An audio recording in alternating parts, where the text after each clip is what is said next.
Anaposema nitatia roho yangu ndani yenu, humaanisha nitaweka nguvu au upako ambao huo utawaendesha, utawawezesha, utawasaidia kufanya mambo kama Mungu. Ezekiel 36:27 kwa Biblia ya tafsiri ya neno anasema hivi: nami nitaweka roho yangu ndani yenu na kuwafanya ninyi.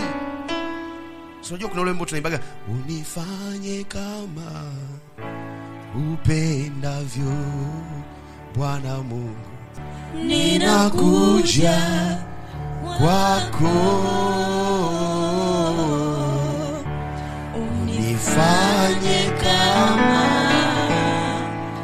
upendavyo. Naposema unifanye kama upendavyo, maana give me the anointing ambayo Mungu unataka niwe nayo. Give me the assignment ambayo Mungu unataka kunipa.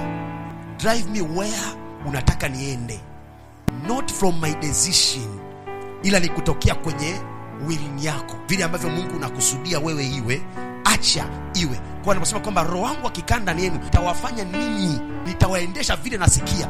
Simrishindwa kushinda dhambi, simrishindwa kutembea kwenye mapenzi yangu. Sasa ninapoweka roho wangu ndani yenu, huyo atawafanya nyinyi muende sawa sawa na mimi ninavyotaka. So we are not a Christians because we accept Jesus. We are a Christian because the Holy Spirit is inside. Ukristo wetu kwa sababu roho wa Mungu amekaa ndani yetu. Mtu wa Mungu kusema tu Kristo ni Bwana na Mwokozi wa maisha, ukaishia hapo, haitakusaidia. Itakusaidia pale ambapo he is willing, mapenzi yake, and his power, and not only power, is divine power, a pure divine power itakaa ndani yenu. Yohana sura ya 1 mstari wa 12 anasema alikuja kwa walio kwake hawakumpokea, ila waliompokea aliwapa uwezo wa kufanyika kuwa wana Mungu. Pigie Bwana makofi.